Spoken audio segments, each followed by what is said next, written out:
من علم فيه وتعلم من أكرمه فهو مكرم وجزاء الحسنى إحسان. طبتم يا أهل القرآن. اعوذ باللہ من الشیطان الرجیم. بسم اللہ الرحمن الرحیم. رب اشرح لی صدری ویسر لی امری واحلل عقدۃ من لسانی یفقہوا قولی. رب یسر ولا تعسر وتمم بالخیر. آمین یا رب العالمین. آج میں نے آپ کے سامنے کوئی آیت تلاوت نہیں کی، لیکن جو میں نے دو جملے آپ کے سامنے بولے ہیں، اعوذ باللہ من الشیطان الرجیم اور بسم اللہ الرحمن الرحیم، ان میں اعوذ باللہ من الشیطان الرجیم قرآن مجید کی آیت تو نہیں ہے، لیکن قرآن مجید کی ایک آیت جو ہے اس کا حکم ہے. اللہ تعالیٰ نے سورہ نحل میں ارشاد فرمایا ہے کہ فَإِذَا قَرَأْتَ الْقُرْآنَ فَاسْتَعِذْ بِاللَّهِ مِنَ الشَّيْطَانِ الرَّجِيمِ، کہ جب تم قرآن پڑھو تو اللہ کی پناہ میں آ جایا کرو شیطان مردود سے.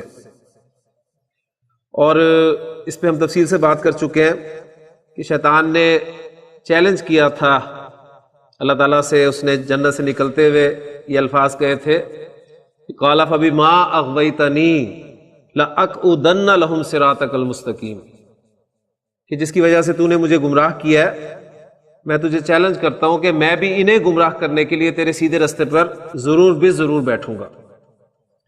تو ہمیں سیدھا رستہ چاہیے، اور قرآن مجید وہ سیدھا رستہ ہے جس پہ چل کر ہم کامیابی کی طرف جا سکتے ہیں. لہٰذا اس رستے پہ شیطان سے بچنے کے لیے اللہ کی پناہ میں آنا ضروری ہے. اور دوسری بسم اللہ الرحمن الرحیم، آپ جانتے ہیں کہ یہ تو قرآن مجید کی ایک آیت ہی ہے. اور آج بسم اللہ الرحمن الرحیم پہ زور دینا مقصود اس لیے ہے کہ آج جو ہم انشاءاللہ مرکب پڑھیں گے اس میں ہماری بسم اللہ الرحمن الرحیم جو ہے وہ تفصیل سے آ جائے گی. تو الحمدللہ ہمارے 3 مرکبات ناقصہ مکمل ہو چکے ہیں، مرکب توصیفی، مرکب اشاری اور مرکب اضافی. آج ہم اپنا چوتھا اور آخری مرکب ناقص جو ہے وہ شروع کرتے ہیں. عربی زبان میں کچھ حروف ایسے ہیں جو اسم سے پہلے آتے ہیں اور اسم کو حالت جر میں لے جاتے ہیں. کچھ حروف ایسے ہیں، آپ نے غور کرنا ہے کن کی بات ہو رہی ہے، حروف کی بات ہو رہی ہے. تو آج ہم پہلی مرتبہ حروف پڑھنے لگے ہیں. جو کلمہ کی 3 اقسام ہیں، اسم، فعل اور حرف، اس میں باقاعدہ ہم نے اسم شروع کر لیا تھا اور اسم ہمارا چل رہا ہے، لیکن اسم کے درمیان میں ہم نے کچھ حروف جو ہیں وہ آج شروع کیے ہیں. تو حروف ہم اسی طرح بیچ بیچ میں پڑھیں گے اور انشاءاللہ تعالیٰ پھر فعل کو باقاعدہ شروع کریں گے انشاءاللہ تعالیٰ. تو میں عرض کر رہا تھا کہ عربی زبان میں کچھ حروف ایسے ہیں جو اسم سے پہلے آتے ہیں. 2 باتیں آپ کے سامنے آ گئی، ایک حروف اور دوسرے اسم سے پہلے آنا، یعنی یہ فعل سے پہلے نہیں آئیں گے، اسم سے پہلے آئیں گے، اور ان حروف کی وجہ سے اسم حالت جر میں چلا جائے گا اور اسم ہی حالت جر میں جاتا ہے. یہ بھی آپ کو پتا ہے اسم کی 3 اعرابی حالتیں ہوتی ہیں، حالت رفع، حالت نصب اور حالت جر. تو عربی زبان میں آپ کو کچھ حروف ایسے ملیں گے جو اسم سے پہلے آ کر اسے حالت جر میں لے جائیں گے. ان حروف کو حروف جارہ کہتے ہیں. حروف جارہ یعنی جر دینے والے حروف. ان حروف جارہ کی وجہ سے جو اسم حالت جر میں چلا جاتا ہے اس اسم کو مجرور کہا جاتا ہے. مجرور، جیسے مجبور، مظلوم وغیرہ وغیرہ. تو مجرور وہ اسم ہے جو حالت جر میں ہو. حروف جارہ اور مجرور جب دونوں ملتے ہیں تو ہمارا چوتھا اور آخری مرکب ناقص بن جاتا ہے مرکب جاری.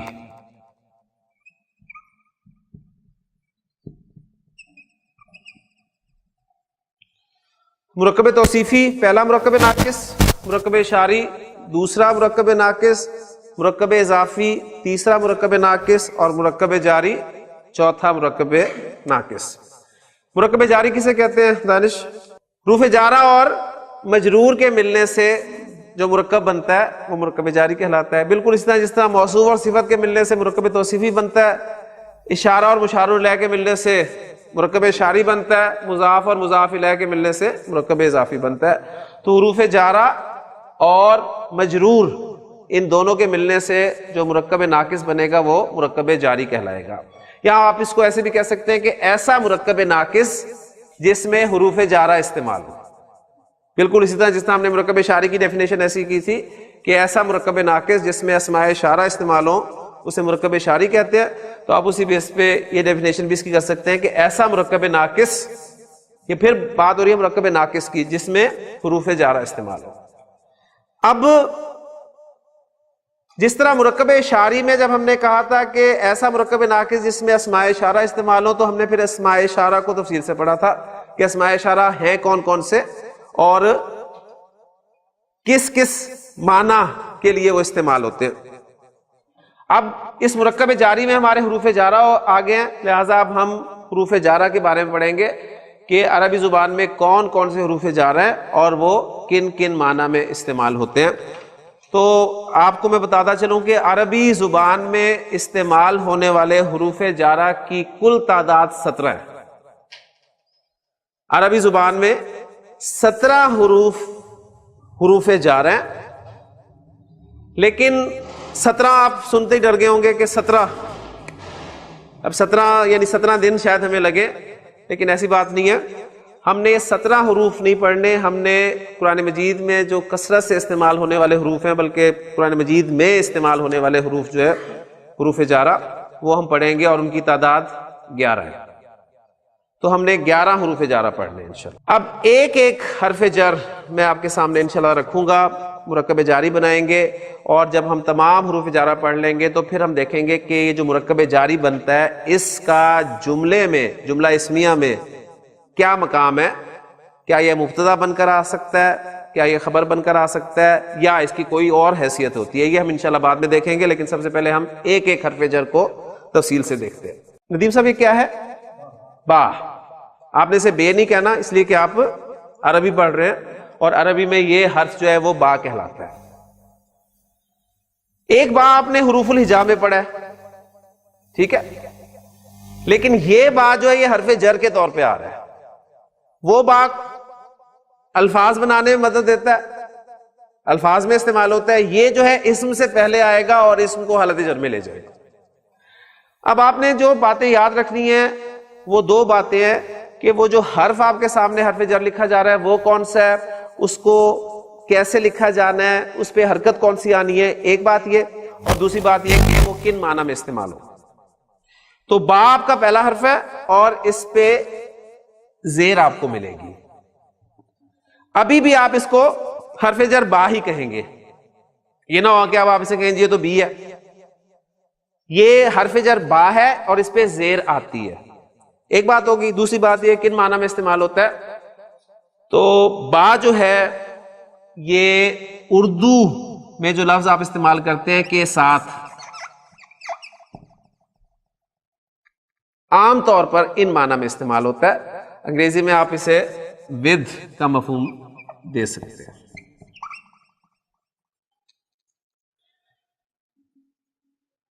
انشاءاللہ تعالی ڈیٹیلز آپ مزید جو آگے جائیں گے آپ کو ان حروف جارہ کے اور معنی بھی سامنے آئیں گے، لیکن ابھی میں آپ کو بنیادی مفہوم کے ساتھ لے کے آگے چلوں گا. تو پہلا حرف آپ کے سامنے آ گیا با زیر کے ساتھ، اور یہ ود یا کے ساتھ کے معنی میں استعمال ہوتا ہے. حرف جر ہے، اس کے بعد مجرور ہوگا. ایگزامپل آپ کے سامنے میں لکھتا ہوں، مثلا میں کہتا ہوں القلم. القلم قلم، میں کہنا چاہتا ہوں قلم کے ساتھ. تو اس کے شروع میں حرف جر با لگاؤں گا. حرف جر با لگا, یہ حمزہ حمزۃ الوصل تھا. حمزۃ الوصل کیا ہوتا ہے؟ جب پیچھے سے ملا کر پڑھا جاتا ہے تو وہ الف کی صورت میں لکھا رہ جاتا ہے, پڑھنے میں نہیں آتا. اور جو حرف جر کے بعد اسم ہوگا وہ حالت جر میں چلا جائے گا, اور یہ آپ کا بن گیا بالقلم, قلم کے ساتھ. الذی علم بالقلم, وہ جس نے قلم کے ساتھ, قلم کے ذریعے. اب دیکھیں قلم کے ساتھ مراد قلم کے ذریعے, تو کے ساتھ بجائے اب آپ دیکھیں اسے کے ذریعے کے ساتھ ترجمہ بھی آپ کے سامنے آ جائے گا, جس نے قلم کے ذریعے سے تعلیم دی. جی ارسلان, میں کہنا چاہتا ہوں حق کے ساتھ. کنسٹرکشن آ گئی جی میرے سامنے, بالحق کی. تو اب یہ کنسٹرکشن میں نے بغیر کلر کے آپ کے سامنے لکھی ہے. آپ کو پتا ہونا چاہیے کہ یہ با حرف جر ہے, اور یہ جو الحق ہے یہ جر میں ہے اس با کی وجہ سے, اور معنی جو آ رہے ہیں وہ ود کے معنی حق کے ساتھ. جی عرفان, میں کہنا چاہتا ہوں صبر کے ساتھ. بالصبر, صبر کے ساتھ. میں کہنا چاہتا ہوں گلزار صاحب نماز کے ساتھ. بالصلاۃ,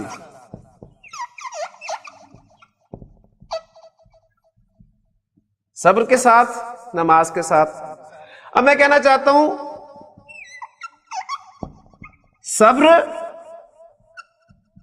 اور نماز کے ساتھ. صبر اور نماز, اس کو بریکٹ کر لیا, اور کے ساتھ ایک دفعہ با لگ گیا تو آپ کو پتا ہے بریکٹ سے باہر جو کچھ ہوتا ہے وہ سب کے ساتھ ملٹیپلائی ہوتا ہے. ٹھیک ہے, تو یہ کیا بن گیا؟ بالصبر والصلاۃ. صبر اور نماز کے ساتھ, صبر اور نماز کے ذریعے. بڑے خوبصورت الفاظ ہے قرآن مجید میں. اللہ تعالیٰ نے ہمیں ہدایت دی ہے کہ یا ایھا الذین آمنو, اے ایمان والو, استعینوا, مدد حاصل کرو, بالصبر والصلاۃ, صبر اور نماز کے ذریعے سے. آپ دیکھیں کہ طارق صاحب, ہمیں جب بھی کوئی مصیبت پڑتی ہے, ہم پہ کوئی بھی مصیبت پڑتی ہے, تو یہ دو چیزیں وہ چیزیں ہیں جو سب سے پہلے ہم سے جاتی ہیں. پہلی بات صبر نہیں ہوتا, ہم بے صبرے ہو جاتے ہیں, اور اچھے والے نماز پڑھ رہے ہوتے ہیں آگے پیچھے, لیکن ٹینشن میں نماز بھی بھول جاتے ہیں. تو اللہ تعالیٰ کا حکم یہ ہے کہ اے ایمان والو, صبر اور نماز کے ذریعے سے مدد حاصل کرو. مدد اللہ سے حاصل کرنی ہے, لیکن ذریعہ کیا بنانا ہے؟ صبر اور نماز. اللہ تعالیٰ عمل کرنے کی توفیق عطا فرمائے. مرکب پہچانیے دانش.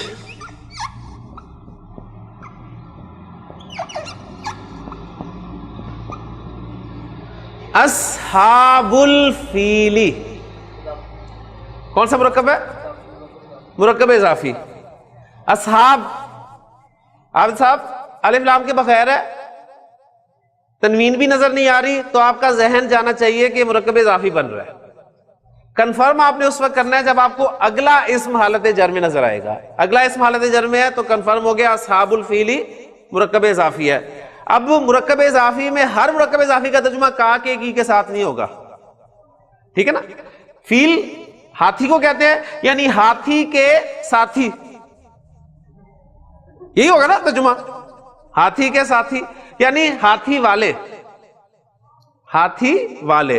اب میں کہنا چاہتا ہوں ہاتھی والوں کے ساتھ. جی باہر میں جر لگا دوں گا. اصحابو مضاف ہے, اس پہ ہی اثر ہونا ہے اس کا, یہ جر میں چلا جائے گا, اور الفیل تو مضاف الیہ ہے, وہ تو پہلے ہی حالت جر میں ہے.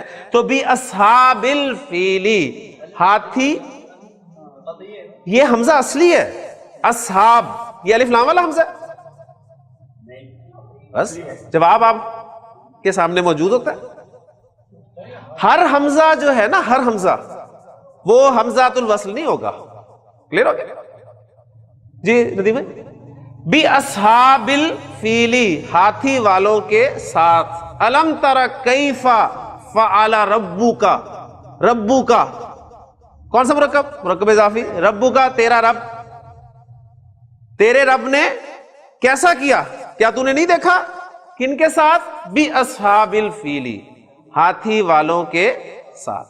اچھا جی، اب آپ سے کوئی پوچھتا ہے حبیب صاحب کہ ہاں جی بڑھیا عربی پڑھ رہے ہیں، ذرا بتائیں تو صحیح کہ یہ بی اصحاب الفیل میں یہ اصحاب جو ہے یہ کس اعرابی حالت میں ہے؟ تو آپ کیا جواب دیں گے؟ جر میں. اور الفیل کس اعرابی حالت میں ہے؟ یہ بھی جر میں ہے. اب اگلا سوال آپ سے ہوتا ہے، ماشاءاللہ آپ نے صحیح جواب دیا. اب یہ بتائیے کہ یہ جر میں کیوں ہے اور یہ جر میں کیوں ہے؟ اس کے ساتھ تو حرف جر با لگ گیا، ٹھیک ہے، یہ اس وجہ سے جر میں ہے. یہ جر میں کیوں ہے؟ بالکل صحیح ہے. یہ پہلے کیوں پہلے جر میں تھا؟ یہ مضاف الیہ ہونے کی وجہ سے جر میں تھا. تو ماشاءاللہ جواب ان کا بالکل ٹھیک ہے کہ یہ تو پہلی جر میں تھا اور یہ اس با کی وجہ سے جر میں چلا گیا. تو ماشاءاللہ اب دیکھیں، وہ جو میں نے آپ کو بتایا تھا کہ عربی زبان میں کسی بھی اسم کے حالت جر میں ہونے کی صرف دو وجوہات ہیں. وہ دونوں وجوہات اس کنسٹرکشن میں آپ کے سامنے آ گئی ہیں. اسم حالت جر میں ہوگا یا تو مضاف الیہ ہونے کی وجہ سے یا پھر اس سے پہلے کوئی نہ کوئی حرف جر ہوگا. تو یہ دونوں وجوہات آپ کے سامنے الحمدللہ آ گئی ہیں. کنسٹرکشن پہچانے ندیم صاحب.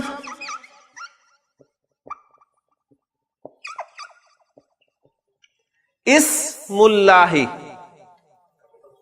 مرکب اضافی.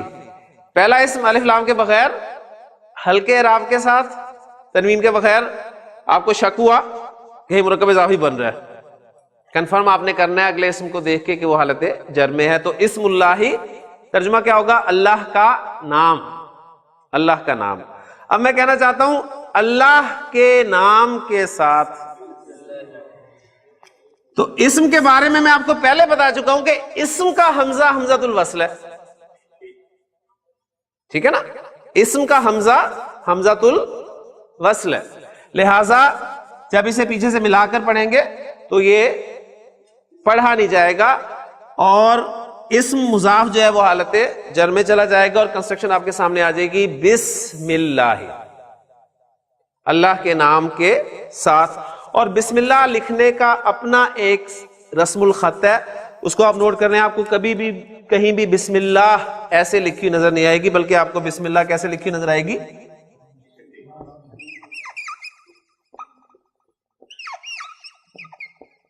بسم اللہ. یعنی یہ با جو ہے ذرا لمبی کر کے، یعنی وہ جو الف ہے وہ اس با کے اندر ہی مرج جو ہے وہ ہو جاتا ہے. تو بسم اللہ، اللہ کے نام کے ساتھ. جی مدثر بھائی، اسم حالت جر میں کیوں ہے؟ کیونکہ اس کے ساتھ با لگا ہوا ہے. اور اسم اللہ جو ہے یہ حالت جر میں کیوں ہے؟ مرکب اضافی میں مضاف الیہ حالت جر میں، یعنی مضاف الیہ ہے اس وجہ سے حالت جر میں. الحمدللہ آپ کو پتہ چل گیا جی، یہ آپ کا جار ہے. اب بسم اللہ شروع کی ہے تو پوری کر لیتے ہیں. پوری کیا ہے؟ بسم اللہ الرحمن الرحیم.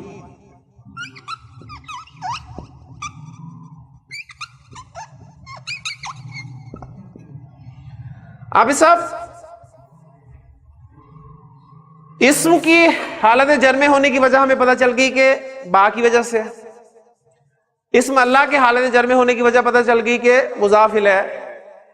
الرحمن حالت جر میں کیوں ہے؟ الرحیم حالت جر میں کیوں ہے؟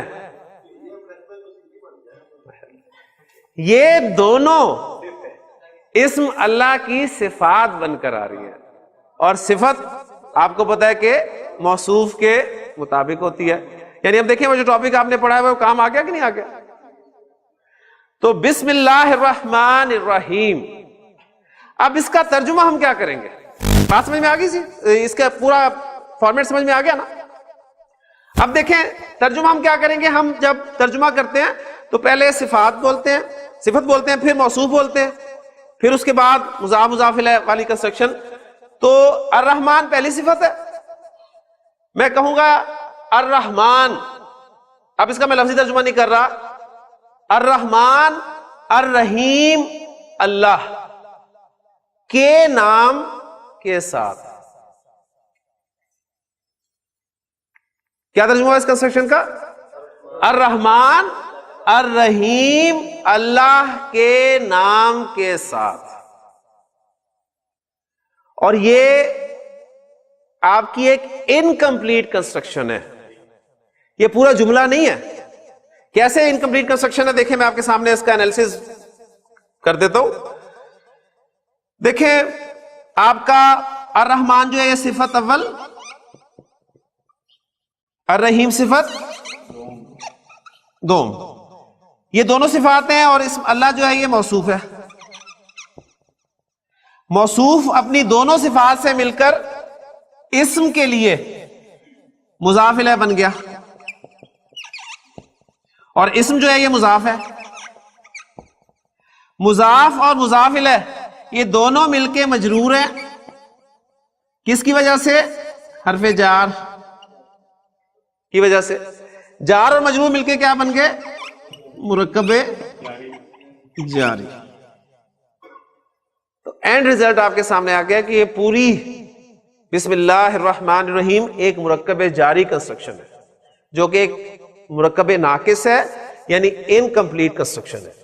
لہذا اس ترجمہ میں اس لیے آپ کے سامنے جو کر رہا ہوں کہ الرحمن الرحیم اللہ کے نام کے ساتھ، جبکہ آپ کو اس کا ترجمہ جو ہے وہ ملتا ہے شروع کرتا ہوں اللہ کے نام سے جو بڑا مہربان نہایت رحم کرنے والا ہے. تو یہ ترجمہ کیوں کیا گیا اس کا؟ اس وجہ سے کیا گیا ہے کہ ہمارے بزرگوں نے دیکھا ہے کہ قرآن مجید پڑھنے والوں کو عربی گرامر نہیں آتی، لہٰذا انہوں نے بات سمجھانے پہ زور دیا. انہوں نے آپ کو بات سمجھا دی، کیونکہ نبی اکرم صلی اللہ علیہ وسلم کا فرمان ہے کہ جو بھی کام کیا جائے گا وہ اللہ کے نام کے ساتھ شروع کیا جائے گا. لہٰذا شروع کرتا ہوں آپ نے اکثر جگہ پہ دیکھا ہوگا بریکٹ میں ہوتا ہے، تو اس میں شروع کرتا ہوں کے لیے کوئی لفظ نہیں ہے، یعنی وہ انڈرسٹوڈ ہے کہ کام ہر جو ہے آپ نے شروع کرنا ہے وہ اللہ کے نام کے ساتھ شروع کرنا ہے. لہٰذا اس کو انڈرسٹوڈ مان لیں. جو بھی کام کر رہے ہیں اس کام کا فعل شروع میں انڈرسٹوڈ ہے. آپ سوار ہونے لگے ہیں کسی چیز پہ تو آپ کہیں گے ارکبو بسم اللہ الرحمن الرحیم. آپ کھانے لگے ہیں کوئی چیز تو آپ کہیں گے آکلو بسم اللہ الرحمن الرحیم. آپ کچھ پینے لگے ہیں تو آپ کہیں گے اشربو بسم اللہ الرحمن الرحیم. یعنی یہ کہنا لازمی نہیں ہے، ہمارے لیے اتنا ہی کہنا کافی ہے بسم اللہ الرحمن الرحیم، کہ الرحمن الرحیم اللہ کے نام کے ساتھ، یعنی کام جو ہے وہ اس کے نام کے ساتھ شروع ہو رہا ہے. تو الحمدللہ یہ پورا مرکب جاری آپ کے سامنے جو ہے وہ مکمل ہوگا. دوسرا حرف جر میں آپ کو پڑھانے لگا ہوں. دوسرا حرف جر ہے تا. اس پہ حرکت آتی ہے زبر، اور یہ قسم کے لیے استعمال ہوتا ہے.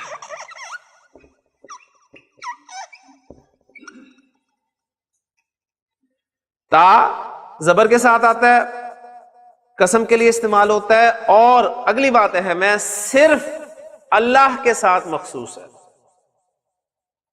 صرف اللہ کے ساتھ مخصوص ہے.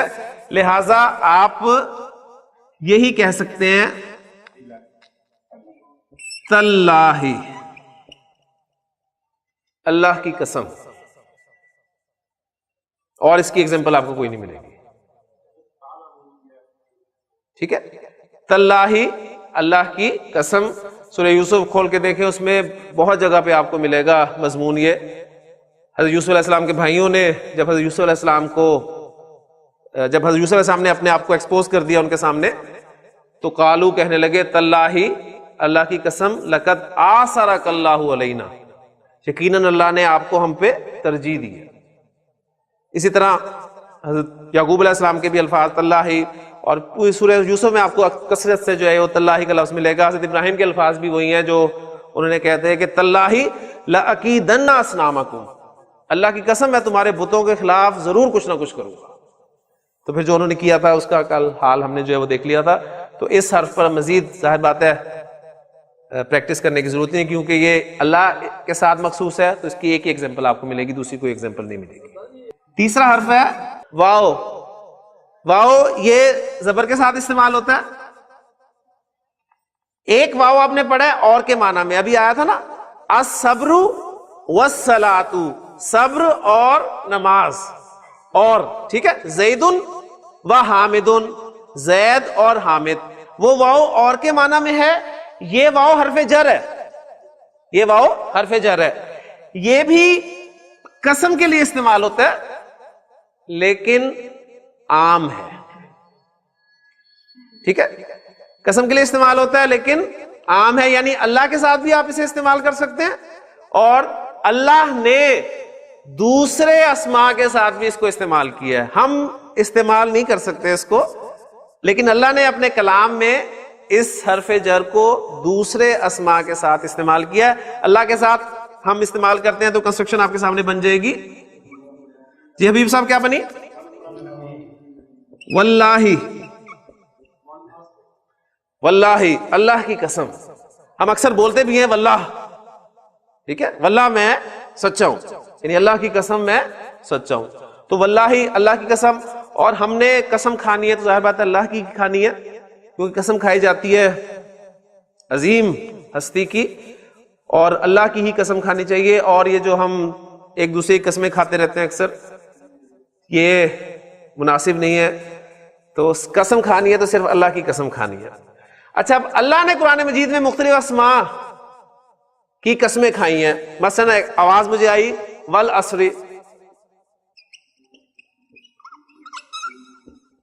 زمانے کی قسم, والتینی والزیتونی وطور سینین وہذا البلد الامین. اب سارے قسمیں کھائی اللہ تعالیٰ نے, زیتون کی, انجیر کی, طور سینا کی, اور اس امن والے شہر کی. پھر والشمس والضحاہا والقمر اذا تلاہا والنہار اذا جلاہا واللیل اذا یغشاہا والسماء وما بناہا والارض وما طحاہا ونفس وما سواہا. تو دیکھیں کتنی ساری قسمیں آپ کو مل گئی. قاف والقرآن المجید, ٹھیک ہے, یاسین والقرآن الحکیم, والطارقی, قسم ہے طارق کی, والسماء ذات البروج, نون والقلم وما یسطرون. تو بے شمار ایگزامپل آپ کو ملیں گی. اللہ تعالیٰ نے قرآن مجید میں بہت سارے اسماء کی جو ہے وہ قسمیں کھائی ہیں. اب یہاں پر جو ہے وہ فرق نوٹ کرتے چلیے کہ ہم جب قسم کھاتے ہیں تو اللہ کی قسم کھاتے ہیں اس لیے کہ اللہ سب سے عظیم ہے. لیکن جب اور کیوں کھاتے ہیں, اللہ کو ہم بطور گواہ پیش کر رہے ہوتے ہیں کہ اللہ گواہ ہے اس بات پہ کہ میں سچا ہوں. لیکن جب اللہ تعالیٰ قسم کھاتے ہیں ان چیزوں کی تو اس کا مطلب ان چیزوں کی عظمت بیان کرنا نہیں ہے. ذہن میں رکھیے گا کہ آپ انجیر کے فوائد ڈھونڈنے لگ جائے, آسمان, سورج, زمین, ان کے کہ بہت عظیم چیزیں شاید نہیں. اصل میں اللہ تعالیٰ نے ان کی جو قسمیں کھائی ہیں وہ صرف ان چیزوں کو گواہ بنا کر استعمال کیا ہے کہ والعصر, زمانہ گواہ ہے, ان الانسان لفی خسر, کہ تمام انسان خسارے میں ہے. والشمس والضحاہا, سورج اور اس کی دھوپ کی قسم, یہ گواہ ہے. تو اللہ تعالیٰ کا قسمیں کھانا جو ہے وہ صرف گواہی والا پہلو ہے, اس میں ان چیزوں کی عظمت کا پہلو بہرحال نہیں ہے. لیکن ہم جب قسم کھائیں گے تو اللہ کی قسم کھائیں گے. کلیئر ہو گیا جی؟ تو الحمدللہ تیسرا حرف جو ہے ہمارا واو, اس واو کو واو قسمیہ کہتے ہیں, ذہن میں رکھیے گا. واو قسمیہ, وہ جو واو اور کے معنی میں تھا اس کا نام ہم نے رکھا تھا نا واو عاطفہ, اسے ہم کہتے ہیں نا عاطفہ, عطف اور کے معنی میں ہے, وہ واو عاطفہ ہے, یہ واو قسمیہ. چوتھا حرف ہے کاف. کاف اس پہ حرکت آتی ہے زبر، اور یہ حرف تشبیہ کے لیے استعمال ہوتا ہے.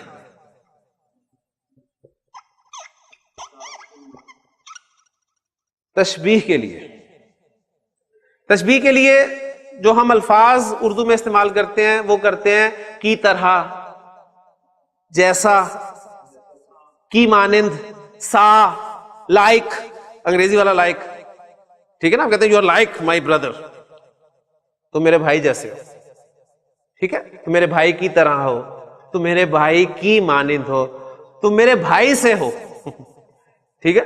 تو یہ تشبیہ کے لیے کافی استعمال ہوتا ہے. مثلا آپ کہتے ہیں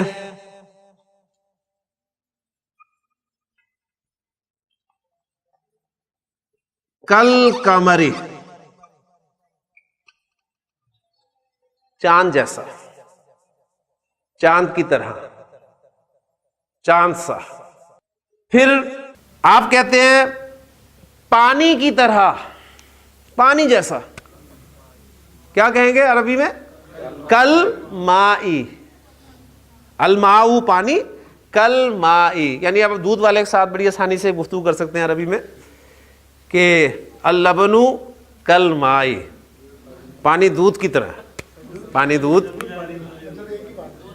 کی طرح ایک ہی بات ہے. اصل میں وہ اتنا ملتا جلتا ہے کہ اب پانی دودھ ہو جاتا ہے، دودھ پانی ہو جاتا ہے. جی مدثر بھائی اس نے یہی سمجھنا ہے باہر. جب آپ نے کہنا اللبن کل مائی، تو اس نے کہنا کہ شاید مجھے کہہ رہے ہیں کہ کل نہ آئی. بہرحال قرآن مجید میں ہے کہ یوم یکون الناس کالفراش المبثوث، اس دن تمام انسان بکھرے ہوئے پتنگوں کی طرح ہوں گے، ٹھیک ہے نا.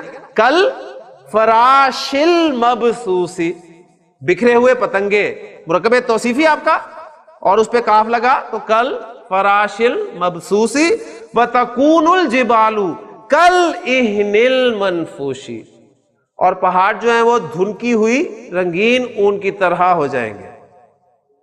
یعنی یہ انسانوں کو تشبیہ دی گئی ہے بکھرے ہوئے پتنگوں کی طرح.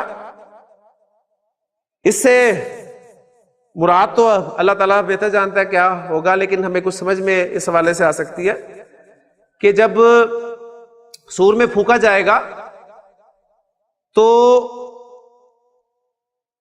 انسان جو ہے اس کی آواز سن کے وہ جو ان پہ بے ہوشی طاری ہوگی، تو وہ ایسے پڑے ہوں گے جیسے آپ دیکھتے ہیں کہ برسات میں صبح کے وقت جو پتنگے ہیں وہ بکھرے ہوئے پڑے ہوتے ہیں. یا تو اس حوالے سے تشبیہ دی گئی ہے، یا پھر ایسے تشبیہ دی گئی ہے کہ جب دوبارہ سور میں پھونکا جائے گا اور سب لوگ اپنی اپنی جگہ سے اٹھیں گے اور اس آواز کی طرف چل پڑیں گے، تو کوئی ادھر سے آ رہا ہوگا، کوئی ادھر سے آ رہا ہوگا، کوئی ادھر سے، کوئی ادھر سے، سب کی ڈائریکشن وہ آواز ہی ہوگی، سب اس طرف چل رہے ہوں گے. تو گویا بالکل ایسے ہی ہے جیسے برسات میں جب بلب جل رہا ہوتا ہے تو پتنگے جب اس پہ آتے ہیں تو کوئی ادھر سے آ رہا ہوتا ہے، کوئی ادھر سے آ رہا ہوتا ہے، کوئی ادھر سے آ رہا ہوتا ہے، سب کی ڈائریکشن وہ روشنی ہی ہوتی ہے. اور پانچواں حرف ہے ہمارا لام. اس پہ حرکت زیر آتی ہے، اس پہ حرکت زیر آتی ہے نارملی، ٹھیک ہے. اب یہ جو میں اس حرف کے ساتھ میں نے خاص طور پہ نارملی کا لفظ یوز کیا ہے، تو اس سے آپ کے کان کھڑے ہونے چاہیے کہ کوئی اسپیشلی بھی کوئی کیس ہو سکتا ہے اس کا. تو لام پر زیر آتی ہے، ٹھیک ہے. اور یہ اردو میں کے لیے، فور، ان معنی میں استعمال ہوتا ہے. مثلا میں کہتا ہوں زید، یہ میرے پاس زید ہے، میں کہتا ہوں زید کے لیے، تو کیا کہوں گا ندیم صاحب؟ لی زیدن، لی زیدن، زید کے لیے. زیدن تھا نا، زیدن، جی، تو لام لگا اس سے پہلے تو لی زیدن ہو گیا، زید کے لیے. میں کہتا ہوں، یعنی میں بات کرتا ہوں جی یہ قلم زید کے لیے ہے، ٹھیک ہو گیا نا؟ پورا آپ کا جملہ دیکھیں بن رہا ہے، اور آپ اسے انگریزی میں بھی اس طرح استعمال کریں کہ دس پین از فار زید، تو فار زید، زید کے لیے، لی زیدن۔ اسی طرح میں کہنا چاہتا ہوں ولد کسی لڑکے کے لیے، تو کیا ترجمہ ہوگا شاید صاحب؟ لی ولدن۔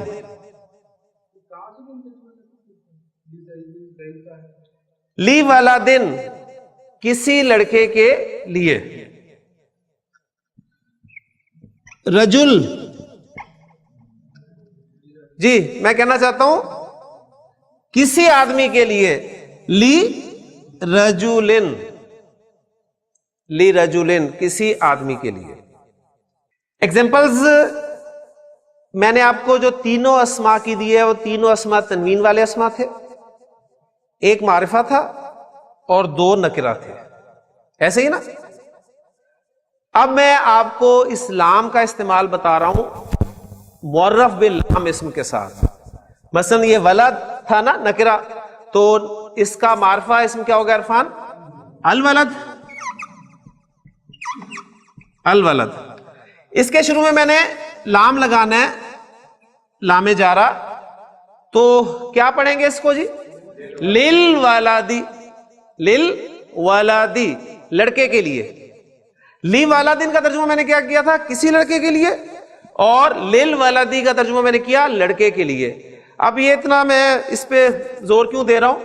اس لیے کہ پوائنٹ اب آپ نے نوٹ یہ کرنا ہے کہ یہ لام، لام جارہ، اس کا اسپیشل ایک نام ہے لام جارہ۔ یہ لام جارہ جب معرف باللام اسم کے ساتھ استعمال ہوتا ہے، لام جارہ جب معرف باللام اسم کے ساتھ استعمال ہوتا ہے، تو دیکھیں میں اس کو کیسے لکھ رہا ہوں۔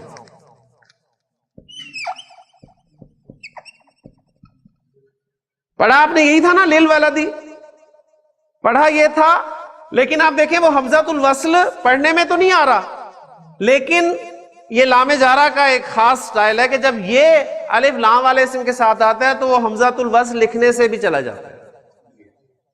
للولدی پڑھیں گے تو آپ اسی طرح چاہے حمزۃ الوصل لکھیں یا نہ لکھیں، لیکن آپ ہر جگہ لکھ رہے ہیں، لکھتے آئے ہیں، صرف اس کی حرکت ہی مٹاتے آئے ہیں نا۔ لیکن لام جارہ جب داخل ہوگا الف لام والے اسم کے ساتھ تو پھر وہ حمزۃ الوصل لکھنے سے بھی چلا جاتا ہے، للولدی۔ اسی طرح اب یہ الرجل اگر میں کروں، الرجل، تو اس کو میں لام جارہ کے ساتھ کیسے لکھوں گا؟ یہ حمزہ لکھنے سے بھی ہٹا دوں گا، اور یہ بن جائے گا آپ کا للرجل، آدمی کے لیے۔ جی کافروں کے لیے، عابد صاحب ماشاءاللہ، شاباش، ماشاءاللہ، ویری گڈ۔ کافر، کافرن جمع کیا ہے کافر کی؟ کافرون، کافرون ہے نا، یعنی الکافرون، الکافرون۔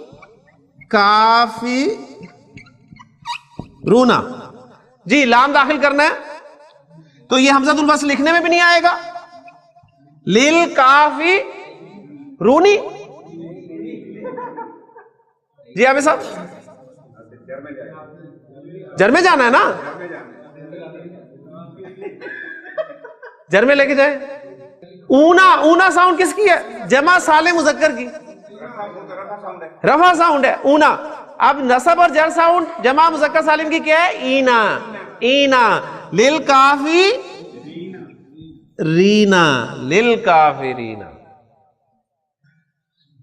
المسلمون، لام لگائیں، للمسلمین۔ المتقون، للمتقین، ھدی للمتقین۔ ذالک الکتاب لا ریب فیہ ھدی للمتقین، یہ متقین کے لیے ہدایت ہے۔ کلیئر ہو گیا جی؟ تو الحمدللہ یہ بھی بات آپ کے سامنے آ گئی۔ حافظ صاحب نے، شاہد صاحب نے سوال کیا تھا، اور ایز یوزل جلدی سوال کیا تھا انہوں نے، جواب اب میں اس کا دوں گا کہ یہ جو لام جارہ ہے بعض مرتبہ یہ ملکیت کو بھی شو کرتا ہے۔ لام جارہ بعض مرتبہ ملکیت کو بھی شو کرتا ہے. جب ملکیت کو شو کرے گا تو اس وقت اس کا ترجمہ ہم کا کے ساتھ کریں گے. لی زیدن زید کے لیے, اور جب ملکیت کے لیے شو کریں گے تو کہیں گے زید کا. ٹھیک ہے نا. دیکھیں میں کہتا ہوں کہ یہ قلم زید کے لیے ہے, تو کیا مطلب ہے اس کا؟ یہ قلم زید کے لیے ہے, یہ ملکیت ہوگی. یہ قلم زید کے لیے ہے, ٹھیک ہے نا. یہ نہیں زید کے لیے, زید یہ قلم میرے لیے ہے, میں ایسے استعمال کروں اور استعمال کرنے کے بعد یہاں رکھ کے چلا جاؤں. لیکن اگر میں کہوں کہ یہ قلم میرا ہے تو اب یہ میری ملکیت ہے. یعنی یہ قلم زید کا ہے تو اب زید کی ملکیت ہے. ٹھیک ہو گیا. اسی طرح لل ولدی لڑکے کے لیے یا لڑکے کا, تو دونوں ترجمے ممکن ہے. للہ, اب ترجمہ کریں للہ کا, اللہ کے لیے یا اللہ کا. اب دیکھیں کانٹیکسٹ آپ کو بتائے گا کہ کہاں پر آپ نے ترجمہ کے لیے کے ساتھ کرنا ہے اور کہاں پر ترجمہ ملکیت والا کرنا ہے. قرآن مجید میں اللہ تعالیٰ نے ارشاد فرمایا ہے کہ للہ ما فی السماوات و ما فی الارض, آسمان و زمین میں جو کچھ ہے وہ اللہ کا ہے. اب وہاں پر آپ یہ ترجمہ نہیں کریں گے اللہ کے لیے ہے, یعنی اللہ کے لیے کا تو مطلب ہے کہ اللہ نے کیا کرنا ہے اس کا. آسمان و زمین میں جو کچھ ہے وہ اللہ کے لیے. اللہ کے لیے کیا, وہ تو ہمارے لیے, وہ سب اللہ کی ملکیت ہے, اللہ کا ہے. تو کانٹیکس پھر آپ کو بتایا کہ یعنی دونوں پاسبلٹیز ہوں گی. پھر کانٹیکس سے آپ اندازہ کریں گے کہ اس کا ترجمہ جو ہے وہ کیا کرنا ہے. الحمدللہ 5 حروف جار ہم نے پڑھ لیے ہیں, 11 پڑھنے ہیں, تو الحمدللہ 5 ہو گئے ہیں ایک دن میں. انشاءاللہ 6 جو ہیں وہ ان پہ کل بات کریں گے. سبحانک اللہم و بحمدک, اشہد ان لا الہ الا انت, استغفرک و اتوب الیک. من علم فيه وتعلم من أكرمه فهو مكرم وجزاء الحسنى إحسان. طبتم يا أهل القرآن.